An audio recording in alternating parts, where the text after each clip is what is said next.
வணக்கம் நண்பர்களே. லாஸ்ட் கிளாஸில் நம்ம வந்து கிராஃபிக்கல் யூசர் இன்டர்ஃபேஸை பற்றி டீட்டெயிலாக பார்த்துருப்போம். இந்த கிளாஸில் நம்ம ஸ்கெட்சில் தொடங்கி ஸ்டெப் பை ஸ்டெப்பாக நம்ம ஃபார்வர்ட் ஆகலாம். ஸோ ஃபஸ்ட்டு நான் ஃபைல் கொடுக்குறேன். ஃபைலில் போய்ட்டு நியூ கொடுத்ததுக்கப்புறம் எனக்கு ஒரு பாப்அப் விண்டோ மாதிரி ஓப்பன் ஆகும். இதில் வந்து நான் பார்ட் மாடலிங் பண்ண போகிறேன்னா, இல்லை அசம்பிளி மாடலிங் பண்ண போகிறேன்னா, இல்லை டிராஃப்டிங் பண்ண போகிறேன்னா அப்படின்றது வந்து நம்ம செலக்ட் பண்ணணும். நமக்கு சாலிட்வொர்க்ஸில் பொறுத்த வரைக்கும் பார்ட், அசம்பிளி அண்ட் டிராஃப்டிங் இந்த 3 டிஃப்ரெண்ட் மாடியூல்ஸ் தான் கொடுத்துருக்காங்க. இதே நீங்கள் வந்து கிரியோ இல்லை கேட்டையா அந்த மாதிரி சாஃப்ட்வேர்ஸ்லாம் எடுத்துக்கினீங்க அப்படின்னா அதில் வந்து ஷீட் மெட்டல் அப்படின்றது ஒரு தனி மாடியூலாக, சர்ஃபேஸ் டிசைன் அப்படின்றது ஒரு தனி மாடியூலாக, ஸோ தனித்தனி மாடல் கொடுத்துருப்பாங்க. ஆனால் சாலிட்வொர்க்ஸில் வந்து ஷீட் மெட்டல், சர்ஃபேஸ் டிசைன், ஸ்கெட்சர் இதெல்லாம் வந்து பார்ட் மாடலிங்லேயே வந்து கம்ப்ரஸ் ஆகி காம்பேக்டாக நமக்கு வந்துடுது. ஸோ அசம்பிளி அப்படின்றது வந்து தனியாக அசம்பிளி பண்ணுறதுக்கு மட்டும். ஸோ டிராஃப்டிங் அப்படின்றது வந்து ஃபேப்ரிகேஷன் ட்ராயிங்ஸ்க்காக இந்த டிராஃப்டிங் அப்படின்றது யூஸ் பண்ணுறாங்க. நான் பார்ட்டை செலக்ட் பண்ணிவிட்டு ஒரு ஓகே கொடுக்குறேன். ஸோ இதுதான் நம்மளுடைய பார்ட் மாடலிங் விண்டோ. ஸோ இதில் வந்து லாஸ்ட் டைம் நம்ம எந்த டேப் ஆக்சஸ் பண்ணமோ அந்த டேப் வந்து ஆக்டிவேட்டில் இருக்குது, வேறு ஒன்றும் இல்லை. ஸோ இதில் வந்து ஃபீச்சர்ஸ் அப்படின்றது வந்து நமக்கு பார்ட் மாடலிங்கான டூல்ஸு, எக்ஸ்ட்ரூட், ரிவால்வ், ஸ்வீப் அந்த மாதிரி டூல்ஸ் இருக்கும். ஸ்கெட்ச் அப்படின்னா sketch based tools. So surface அப்படின்றது நமக்கு பார்ட் மாடலிங்கில் வந்துடும் சொல்லியிருந்தேன் இல்லையா. ஸோ அதுக்கான டேப் இதுதான். இது வந்து surface modelling tools. So sheet metal அப்படின்றது இங்கே இல்லை. ஷீட் மெட்டல் நமக்கு வேணும் அப்படின்னா ஸோ எதனா ஒரு டேப் மேலே ரைட் கிளிக் பண்ணுங்கள். ரைட் கிளிக் பண்ணிவிட்டு ஷீட் மெட்டல் செலக்ட் பண்ணோம் அப்படின்னா அந்த ஷீட் மெட்டல்ன்றது இங்கே வந்துடும். இல்லை எனக்கு வந்து இப்போ இந்த சாலிட்வொர்க்ஸ் ஆடின்றது வேணாம், நான் வேறு தான் யூஸ் பண்ணோம் அப்படின்னா அதை ரைட் கிளிக் பண்ணி சாலிட்வொர்க்ஸ் ஆடினில் இருக்கிற அந்த டிக்கை வந்து நம்ம ரிலீஸ் பண்ணிட்டோம் அப்படின்னா நமக்கு வந்து அந்த இது நமக்கு மூவ் ஆகிடும்.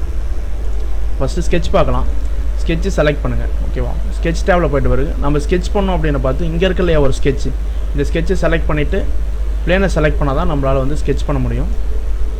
ஸோ ஒரு பிளேன் நம்ம ஸ்கெட்சு செலக்ட் பண்ணுற வரைக்கும் எல்லா பிளேனும் ஹைடாக இருக்கும்.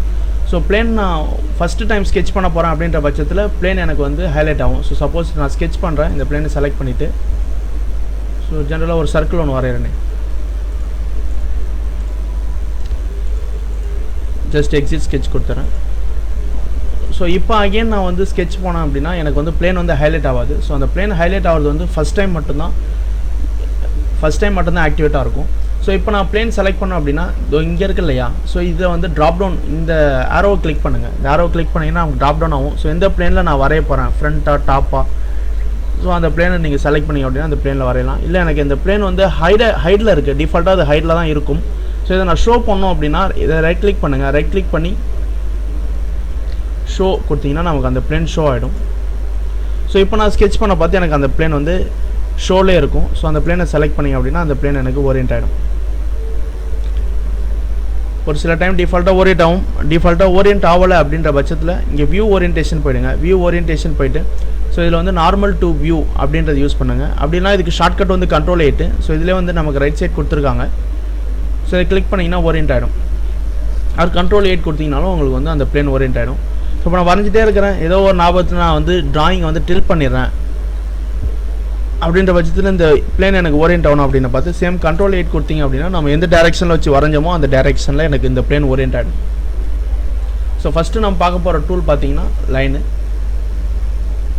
ஸோ அதுக்கு முன்னாடி இந்த ஐக்கான் பார்த்தீங்கன்னா இது வரைக்கும் ஸ்கெட்ச் அப்படின்னு இருந்தது, இப்போ எக்ஸிட் ஸ்கெட்ச் அப்படின்னு மாறிடுச்சு. இது காரணம் என்னன்னா நம்ம ஸ்கெட்சில் வந்துட்டோம், ஸ்கெட்சை வரைஞ்சி முடிச்சா தான் நம்ம ஸ்கெட்சிலேருந்து வெளியில் போகணும்.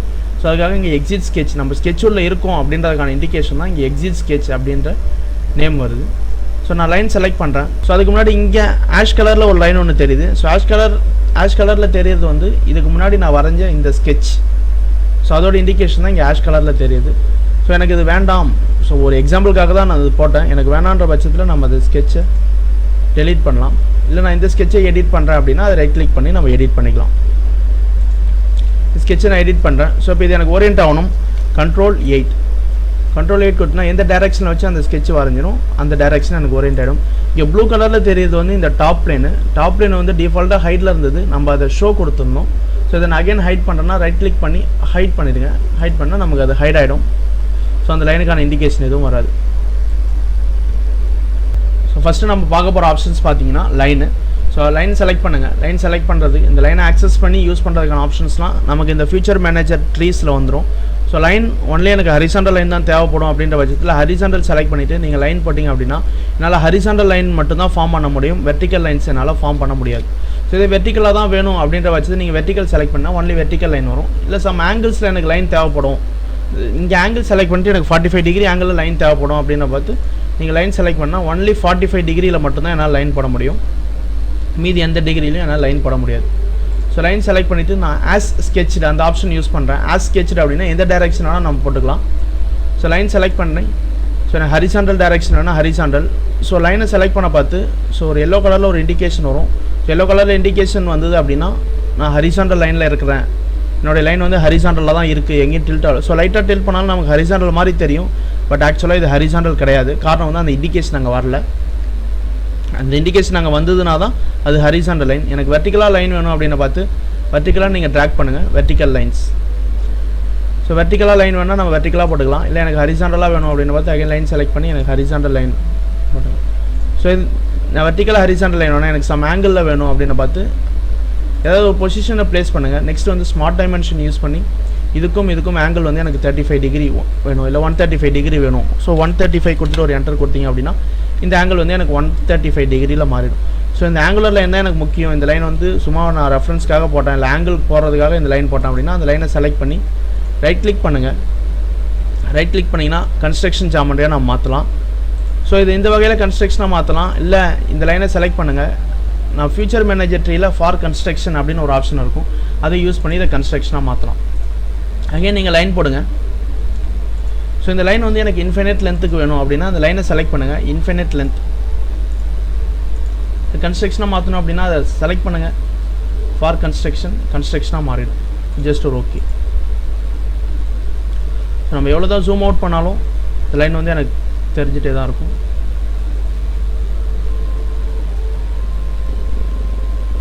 ஸோ நான் டீஓரியன்ட் பண்ணிட்டேன், திருப்பி ரீஓரியன்ட் பண்ணோம் அப்படின்னா கண்ட்ரோல் 8 கொடுத்தா எனக்கு இனிஷியலாக நான் எந்த டேரெக்ஷனில் வச்சு வரைஞ்சோ அந்த டேரெக்ஷனில் வந்துடும். ஸோ நெக்ஸ்ட் நம்ம பார்க்க போகிறது பார்த்தீங்கன்னா ரெக்டாங்கிள். ஸோ ரெக்டாங்கிளில் பார்த்தீங்கன்னா ஒரு 5 டைப்ஸ் இருக்குது. Corner rectangle, centre rectangle, 3 point corner rectangle, 3 point centre rectangle and parallelogram. Rectangle பார்க்கறது முன்னாடி எக்ஸிஸ்டிங் ஸ்கெட்சை டெலீட் பண்ணிடலாம். ஸோ ரெக்டாங்கிளில் ஃபஸ்ட் இருக்கிறது பார்த்தீங்கன்னா கார்னர் ரெக்டாங்கிள். கார்னர் ரெக்டாங்கிள்னா so first point, second point, இந்த கார்னர் அண்ட் இந்த கார்னர், இல்லை இந்த கார்னர் எதனா 2 கார்னரை டிஃபைன் பண்ணி நம்ம ரெக்டாங்கிள் போடுறது வந்து இந்த கார்னர் ரெக்டாங்கிள். ஸோ ரெக்டாங்கிள் போட்டுட்டு டைமென்ஷன் பண்ணோம் அப்படின்னா அந்த ஸ்மார்ட் டைமென்ஷன் யூஸ் பண்ணிவிட்டு எனக்கு ஒரு 65 டைமென்ஷனுக்கு வேணும். ஸோ 65 எவ்வளோ டைமென்ஷன் வேணுமோ அந்த டைமென்ஷன் இந்த ரெக்டாங்கிள் போட்டுக்கலாம். நெக்ஸ்ட் நம்ம பார்க்குறது சென்டர் ரெக்டாங்கிள். சென்டர் ரெக்டாங்கிள்னா ரெக்டாங்கிளோடைய சென்டர் பாயிண்ட்டை பேஸ் பண்ணி இந்த ரெக்டாங்கிள் ஃபார்ம் ஆகும். ஸோ இந்த கார்னர் ரெக்டாங்கிளில் பார்த்தீங்க அப்படின்னா ஸோ இந்த பாயிண்ட்டும் டிஃபைன் பண்ணலாம், அப்படின்னா இந்த பாயிண்ட்டும் நான் டிஃபைன் பண்ணி இந்த ரெக்டாங்கிள் ஃபார்ம் பண்ணேன்.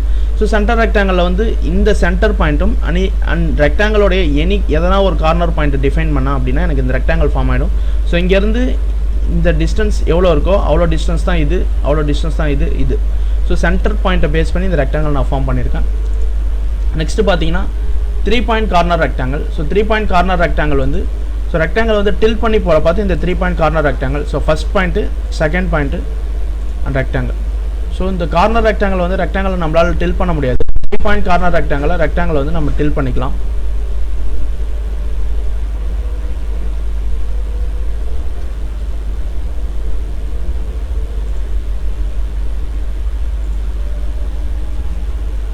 ஸோ நெக்ஸ்ட் வந்து 3 point centre rectangle.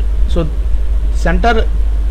Centre rectangle எப்படி போட்டோமோ ஸோ அதே போல் ஃபார்ம் ஆகுது தான் இந்த 3 point centre rectangle. 3 point centre rectangle select பண்ணுங்கள், அப்படியே ரெக்டாங்கிள் ஃபார்ம் பண்ணுங்கள். ரெக்டாங்கிள் அதாவது இந்த 3 பாயிண்ட் கார்னர் ரெக்டாங்கிள் நம்ம ரெக்டாங்கிள் எப்படி போட்டோம் அப்படின்னா இந்த பாயிண்ட்டு அண்ட் இந்த பாயிண்ட் டிஃபைன் பண்ணி இதுக்கு பேரலாக இந்த சைடு நம்ம இந்த ரெக்டாங்கிளை ஃபார்ம் பண்ணோம். இதே சென்டர் பாயிண்ட் கார்னர் ரெக்டாங்கிளில் இந்த பாயிண்ட்டு டிஃபைன் பண்ணோம், இந்த ரெக்டாங்கிள் நமக்கு ஃபார்ம் ஆச்சு. ஸோ நான் கொஞ்சம் டில் பண்ணியே போட்டு காட்டணும்.